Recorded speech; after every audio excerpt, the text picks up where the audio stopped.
आज शेष पर्यायर काकटपुर निर्वाचन मंडल में 280 बूथ रे भोट ग्रहण कार्य चालू रही। भोट ग्रहण प्रक्रिया रे विभिन्न वर्गर मतदाता माने निज निजर मतदान करुछंती।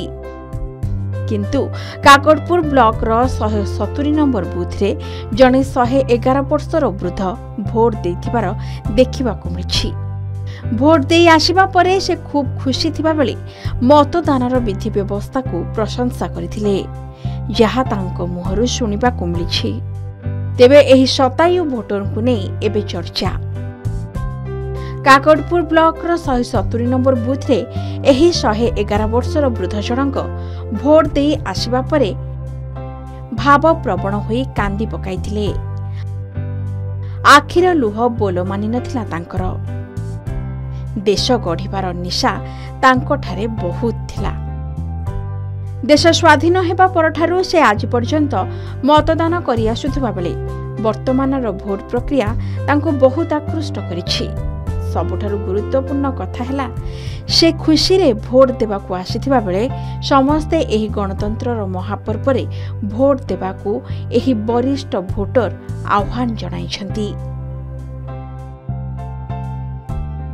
111 वर्ष केबे एमती प्रकार प्रक्रिया देखी आज देखुची जहाँ देखुची ये आपण मानकर ये प्रकार नीति अत्यंत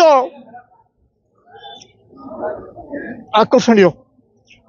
ये नीति अनुसार यदि सारा विश्व रे सारा देश रे भोट करा जाए तेबे आमर शासन पद्धति ठीक भाव परिचालित हम एथि सन्देह ना।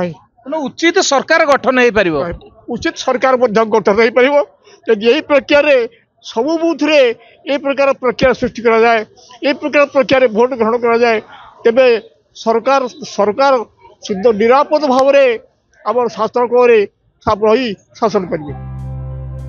तेबे दर्शक बंधु सूचना थाउ कि 2024 महायुद्धर आज हेउछि शेष लड़ई। राज्य रे चतुर्थ तथा शेष पर्याय निर्वाचन पई चलिछि भोट ग्रहण। 6 लोकसभा आसन और 42 विधानसभा आसन रे चलिछि मतदान।